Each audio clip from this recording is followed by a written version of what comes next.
Inilah Injil suci menurut Santo Markus.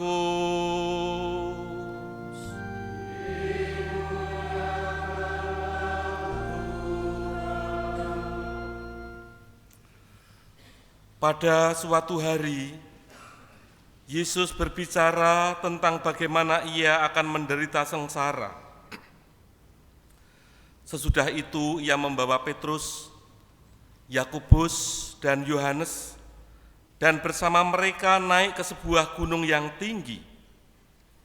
Di situ mereka sendirian saja. Lalu Yesus berubah rupa di depan mata mereka, dan pakaiannya sangat putih berkilat-kilat. Tidak ada seorang pun di dunia ini yang sanggup mengelantang pakaian seperti itu. Maka nampaklah kepada mereka Elia dan Musa. Keduanya sedang berbicara dengan Yesus. Lalu Petrus berkata kepada Yesus, "Rabi, betapa bahagianya kami berada di tempat ini. Baiklah kami dirikan 3 kemah, 1 untuk engkau, 1 untuk Musa, dan 1 untuk Elia." Petrus berkata demikian sebab tidak tahu apa yang harus dikatakannya, karena mereka sangat ketakutan. Maka datanglah awan menaungi mereka, dan dari dalam awan itu terdengar suara, "Inilah anakku terkasih, dengarkanlah dia." Dan sekonyong-konyong waktu memandang sekeliling, mereka tidak lagi melihat seorang pun bersama mereka, kecuali Yesus seorang diri.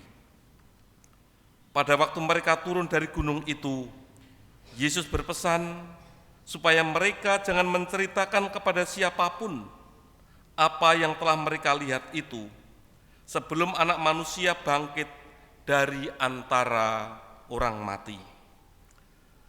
Mereka memegang pesan tadi sambil mempersoalkan di antara mereka apa yang dimaksud bangkit dari antara orang mati.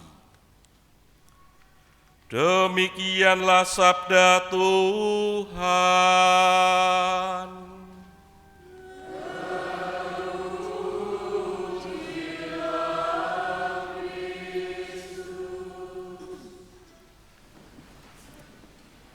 Para suster, ibu bapak, saudara-saudari yang terkasih,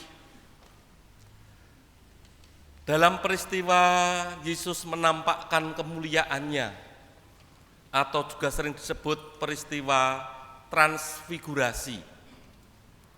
Kalau dalam doa rosario, dalam peristiwa terang, ini peristiwa yang nomor berapa? Menampakkan kemuliaannya, peristiwa yang keempat.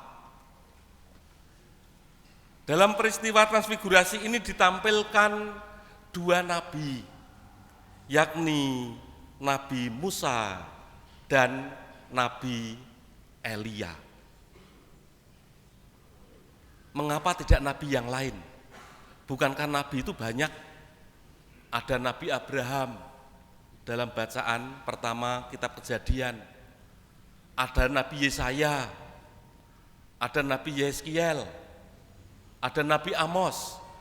Tetapi yang dipilih dalam Injil Sinoptik, Injil Matius, Markus, dan Lukas, itu adalah Nabi Musa dan Nabi Elia berjumpa, berbicara dengan Yesus. Tampaknya 2 nabi ini adalah 2 nabi pembaharu. Musa dan juga Elia adalah nabi-nabi pembaharu bagi bangsa Israel.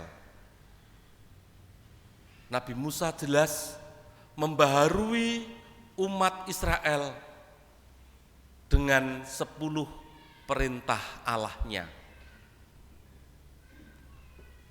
Dalam proses perjalanan waktu, ternyata bangsa Israel seringkali menjadi bangsa yang tidak setia.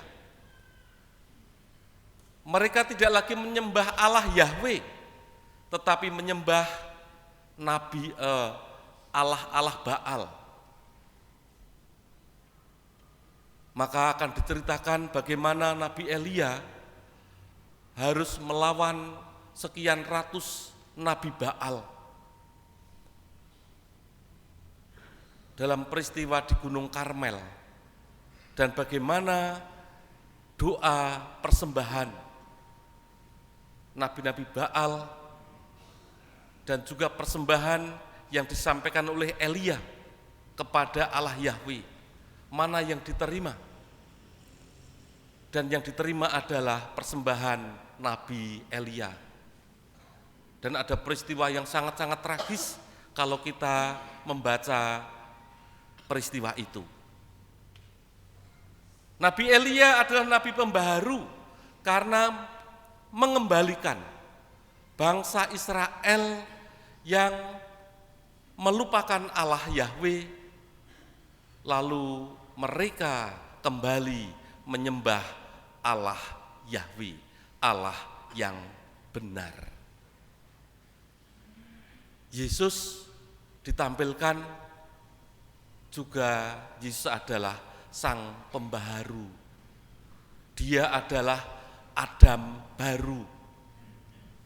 Dia menebus dosa manusia lewat peristiwa yang disabdakan pada hari ini, lewat sengsara dan wafatnya.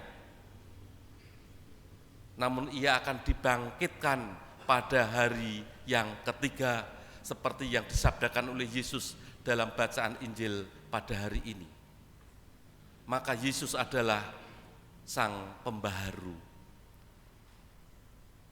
Maka dalam masa Prapaskah ini sebetulnya mengajak kita semua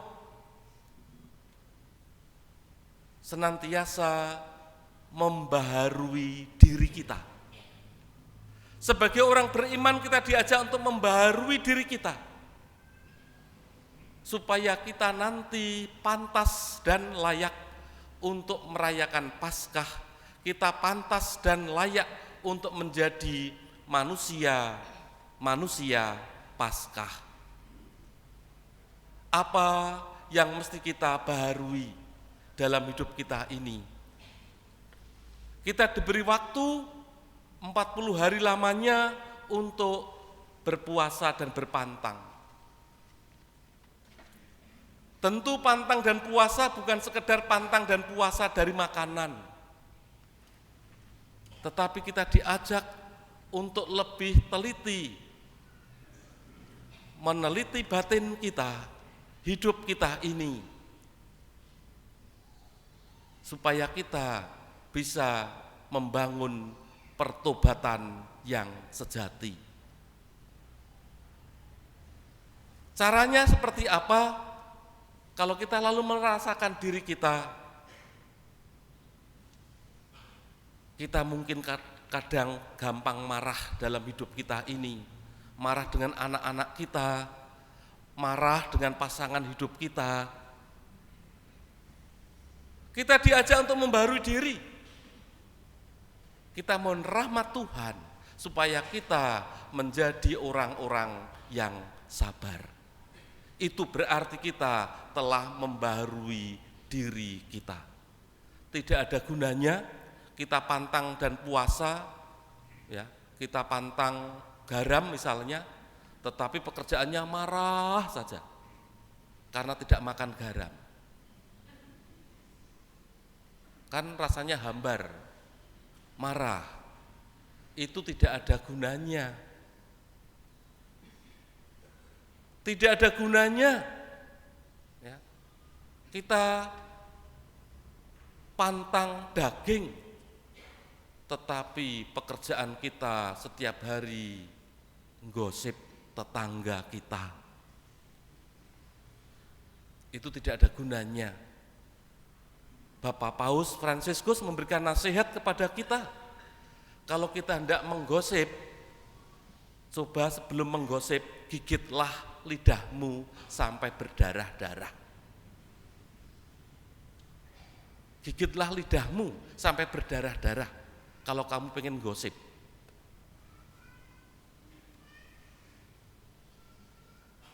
Kalau dalam hidup kita ini kita menjadi orang-orang yang tidak bertanggung jawab,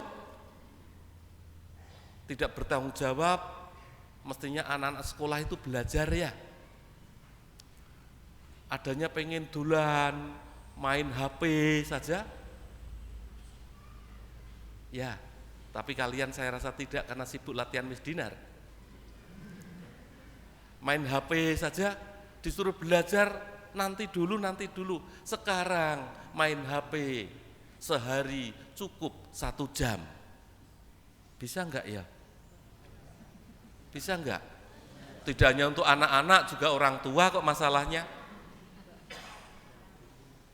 Setiap hari bangun tidur pun yang dibuka pertama kali adalah HP, lupa membuat tanda salib. Itu yang namanya ugahari, pertobatan. Mungkin kita jauh lebih bingung kalau HP kita tidak ada kuotanya daripada sehari tidak berdoa. Bingung.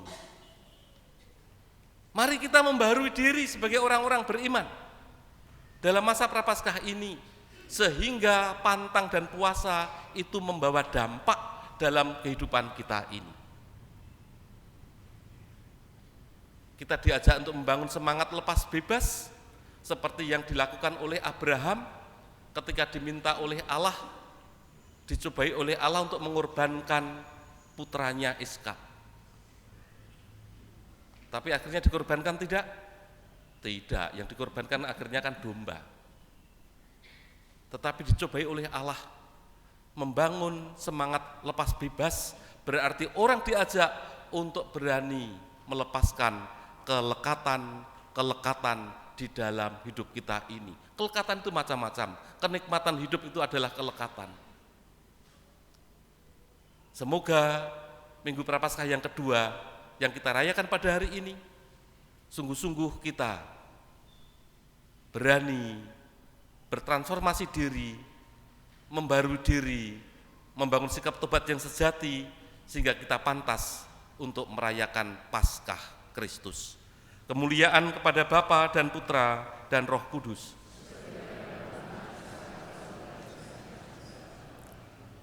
Kita bangkit berdiri, kita baharui iman kepercayaan.